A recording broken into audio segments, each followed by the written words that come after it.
ఢిల్లీ పీఠానికి దగ్గరదారిగా భావించే ఉత్తరప్రదేశ్లో రాజకీయం ఆసక్తికరంగా మారింది.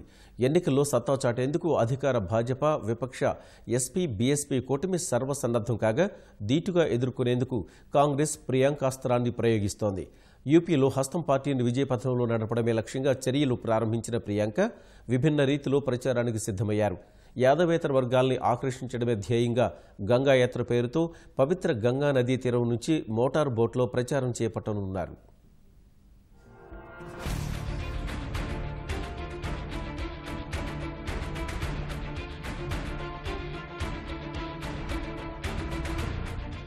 ప్రియాంక గాంధీ సార్వత్రిక ఎన్నికల ప్రచారంలో కాంగ్రెస్ పార్టీ ఆశాకిరణం. ప్రత్యక్ష రాజకీయాల్లోకి ఇటీవలే అరంగేట్రం చేసిన ప్రియాంకపై హస్తం పార్టీ భారీగా ఆశలు పెట్టుకుంది.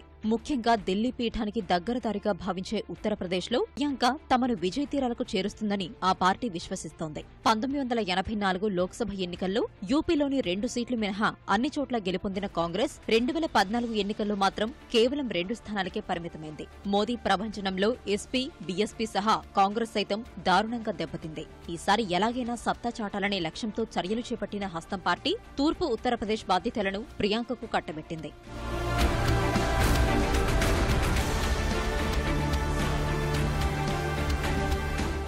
రాజకీయ అరంగేట్రం తర్వాత యూపీలో రోడ్ షో నిర్వహించిన ప్రియాంక ఓటర్లను కలుసుకునేందుకు సరికొత్త మార్గాన్ని ఎంచుకున్నారు. గంగాయాత్ర పేరుతో నదీ తీరం వెంట మోటార్ బోట్లో ప్రచారం చేసేందుకు సిద్దమవుతున్నారు. ప్రయాగ్రాజ్ నుంచి వారణాసి వరకు 140 కిలోమీటర్ల మేర మోటార్ బోట్లో ప్రయాణిస్తూ ప్రచారం చేసేలా కాంగ్రెస్ ప్రణాళిక సిద్దం చేసింది.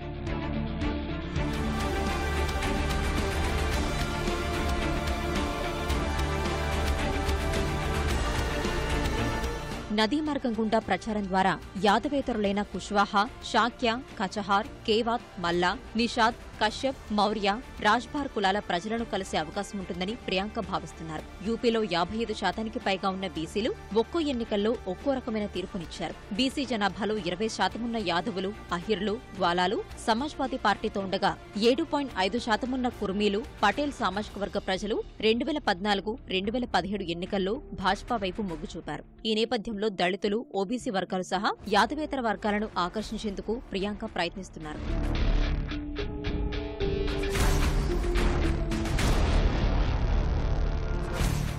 యూపీలోని బీసీ జనాభాలో 15% ఉన్న యాదవేతర సామాజిక వర్గాల్లో ఎక్కువ మంది చేపలు పడుతూ, బోట్లు నడుపుతూ, నదీ సమీపాన వ్యవసాయం చేస్తూ బతుకుతున్నారు. అందుకే నదీ మార్గంలో ప్రచారాన్ని ఎంచుకున్న ప్రియాంక ఆయా వర్గాలను కలిసి వారి సమస్యలు తెలుసుకోవాలని యోచిస్తున్నారు. గంగానది ప్రక్షాళనలు జరుగుతున్న క్షేత్రస్థాయి పరిస్థితులు కూడా తెలుసుకోవాలని భావిస్తున్నారు.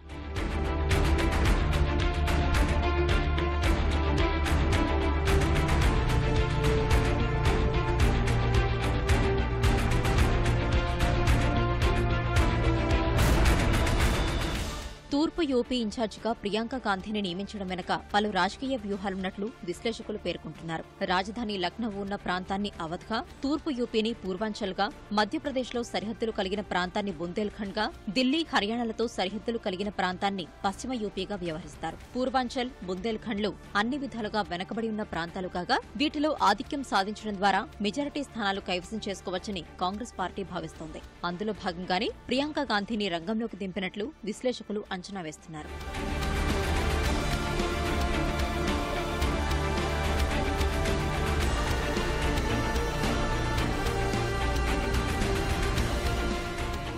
యూపీ కాంగ్రెస్ నేతల్లో ప్రజాకర్షక నేతలు లేకపోవడం కూడా ప్రియాంక ఎంపికకు కారణంగా విశ్లేషకులు పేర్కొంటున్నారు. 2009 లోక్సభ ఎన్నికల్లో మహాత్మాగాంధీ గ్రామీణ ఉపాధి హామీ పథకాన్ని గ్రామాల్లోకి విస్తృతంగా తీసుకెళ్లిన హస్తం పార్టీ 21 స్థానాలు గెలుచుకుంది. ప్రస్తుత సార్వత్రికంలో అధికార భాజపా ఓవైపు, ఎస్పీ, బీఎస్పీ మరోవైపు మోహరించిన నేపథ్యంలో వీటికి ధీటుగా ఎదుర్కొనేందుకు ప్రియాంకకు తూర్పు యూపీ ప్రచార బాధ్యతలు అప్పగించినట్టు రాజకీయ పరిశీలకుల అభిప్రాయం.